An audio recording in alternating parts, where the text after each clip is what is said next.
What is up, everybody? KJ here, and I'm giving you a quick update on what I'm seeing in the market.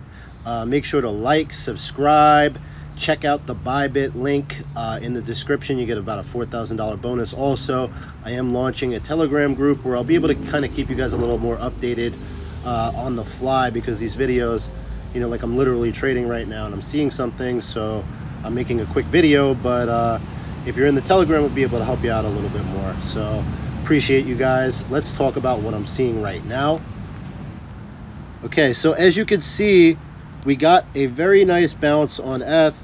However, I really don't like where it's stalled. So we go up here, and now we're starting to curve back around.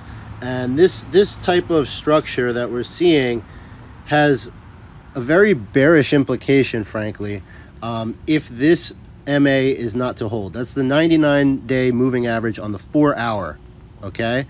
And as you can see, this was the bottom here, and it supported the bounce, which we played a couple days ago, and now it's come back to it again.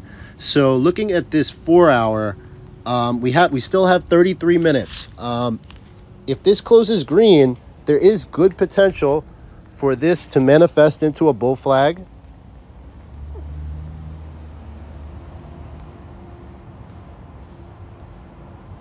And then break out, and then you're over everything pretty much. Like if we're able to hold on and make this candle nice, then you know, I think the 2K, 2200, whatever, the breakout of the whole range is going to happen. Like you're going to want to see it above 1700, but if ETH gets over 17, I think we're good to go. It'll be a very nice move. However, if this does not hold and this candle starts to inch its way down and start to really look ugly, or potentially close below, if we get a close below 1590, I think your target area is probably like down here somewhere, like below 1300.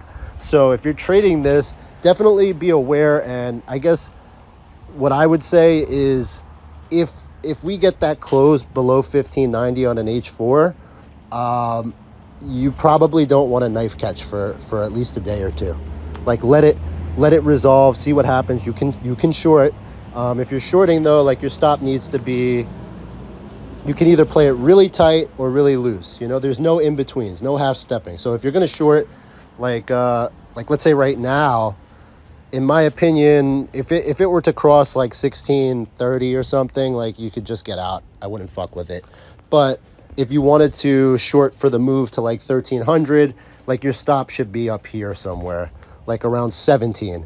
So if you're shorting, let's say 16, which is support, you don't necessarily want to open there. But let's say you're going for the breakout short, you're risking about $100 of downside if it goes in the other direction, versus your target's around 13, you know, 13, 1250, let's say 13. So 300 in upside, give or take. So it's like a 3-to-1 trade. Even that setup, although your entry may not be perfect, is actually not a bad RR trade. And you know, you could even take it on the close below. If you get a close below, you can take that trade, and like the RR won't be that adversely affected. You don't even need to watch it that closely. So, you know, it's something to look out for. And that's pretty much it. I just wanted to get this out there as quickly as possible. Good luck, guys. Trade safe. Like, comment, subscribe.